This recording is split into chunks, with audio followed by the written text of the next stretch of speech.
Si un astéroïde comme Apophis frappait la Terre, nous serions détruits. D'immenses séismes secoueraient la Terre et des tsunamis inonderaient tout. Apophis, un corps céleste vieux de plusieurs milliards d'années, est présent dans le système solaire depuis sa création. Vous vous demandez sans doute quelle est la probabilité que ce gigantesque caillou entre en collision avec notre planète en 2029 ? Eh bien, nous allons voir ça, d'accord ? Apophis est un énorme astéroïde découvert en 2004 par l'Observatoire national de Kitt Peak en Arizona. Depuis, on dit de lui qu'il est l'un des astéroïdes les plus dangereux jamais localisés. Il fait environ 330 mètres de large. C'est un peu plus grand que l'Empire State Building ou la Tour Eiffel. C'est parce qu'il fait si peur qu'on l'a baptisé Apophis, du nom de la créature immortelle égyptienne qui apportait l'obscurité éternelle et la destruction. En 2021, les chercheurs ont eu l'occasion exceptionnelle d'étudier ce rocher flottant lorsqu'il est passé près de notre planète. Nous y reviendrons dans une minute. Certains scientifiques disent qu'il y a 2,7% de chances qu'Apophis frappe la Terre le vendredi 13 avril 2029. Ce serait l'effet Yarkovsky qui serait en cause, car il pousserait ce gros rocher spatial vers la Terre.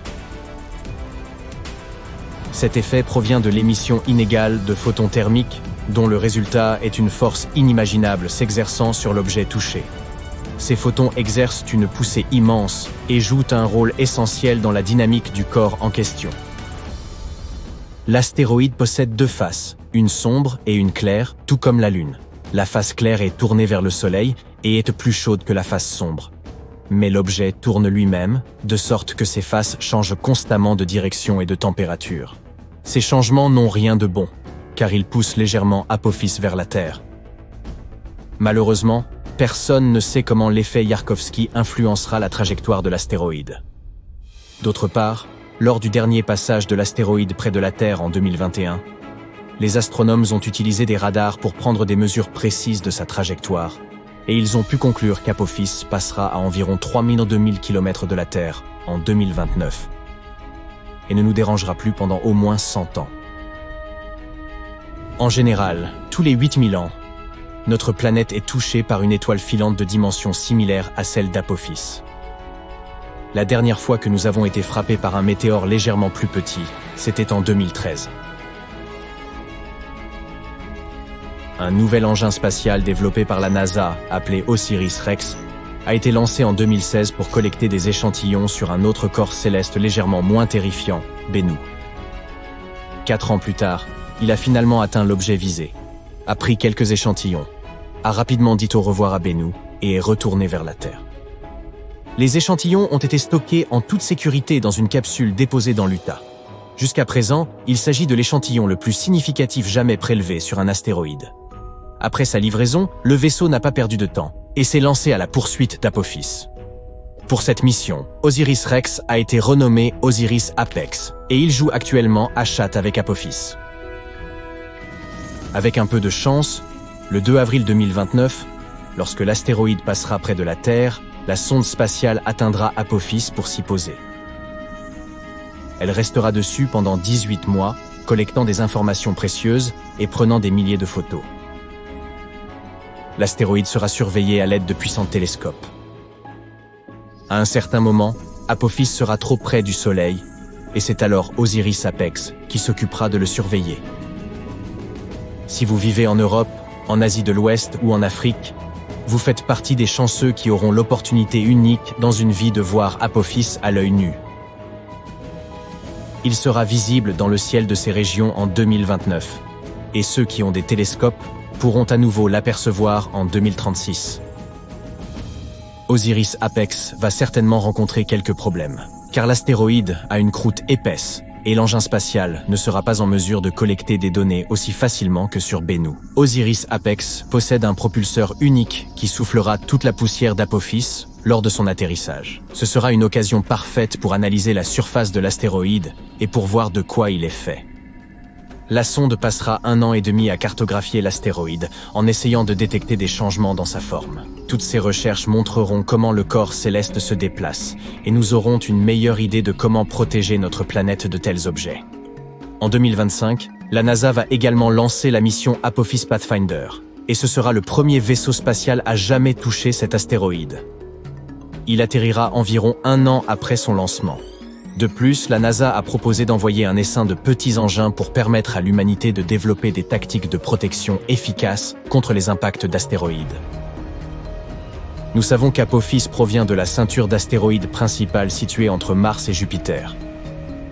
Au cours du dernier million d'années, ce corps céleste a changé de trajectoire en raison de l'influence considérable de la gravité de Jupiter.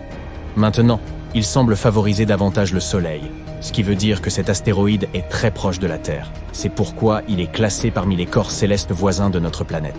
De nombreux tests ont été effectués pour trouver un moyen de s'occuper de ces astéroïdes. Parmi les solutions, il y a le forage et la détonation du corps spatial de l'intérieur, mais on teste aussi de nouvelles technologies, comme attacher des fusées afin de rediriger l'objet nuisible loin de la Terre. Nous pourrions également le frapper avec une force suffisamment puissante pour qu'il change de direction. Apophis est un astéroïde de type S composé de roches et de métaux, fer, nickel, etc., et qui ressemble à une cacahuète. Il peut nous en apprendre beaucoup sur le passé et aussi sur l'avenir. Les échantillons recueillis peuvent nous révéler comment la vie sur Terre a commencé et comment les plantes sont apparues. De nombreuses théories nous suggèrent que l'eau est arrivée sur notre planète grâce à un astéroïde ou une comète. Les astéroïdes sont comme de précieuses capsules temporelles. Contrairement aux roches terriennes, qui ont subi d'innombrables changements, comme l'érosion, la plupart des corps célestes sont intacts et beaucoup plus faciles à étudier. Quand des météores tombent sur Terre, ils sont recouverts de débris impossibles à nettoyer. Voilà pourquoi il est si important d'étudier Apophis dès maintenant. De plus, certains astéroïdes sont faits de métaux précieux, comme le platine. En ce moment, nous avons une forte demande en métaux destinés à l'industrie, et l'exploitation minière sur Terre est assez difficile.